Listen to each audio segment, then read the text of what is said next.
আচ্ছা দাদু তোমার একটা কথা কই, দাদা তো মারা গেছে অনেক বছর হয়েছে, তা তোমার একটা বিয়া দিয়ে দিই, ভালোই তো না?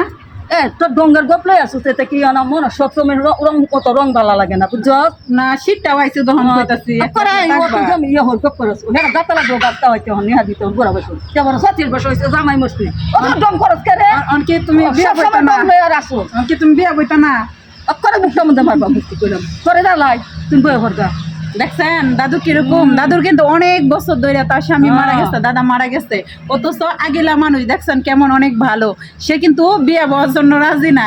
আর এখনকার মেয়েরা কি করে, যে এখনকার মেয়েরা আজকে স্বামী মারা যাক 2 দিন বা 3 দিন পরে কি করে ওরা বিয়ে বইয়া যাক। আর আগের মানুষ কি শক্ত, দেখছেন মনটা কত ভালো, সে কিন্তু তার নাতি নাতকর তারপরে তার ছেলের বউ ছেলে সবাইকে নিয়ে কিন্তু সে হ্যাপি আছে, সে বলতেছে সে অনেক ভালো, সে কিন্তু বিয়ে বইব না, আবার নাতির ঘরে হুতি হইছে, দেখছেন কেমন। তাহলে ইনশাল্লাহ আমার দাদুর জন্য সবাই দোয়া করবেন।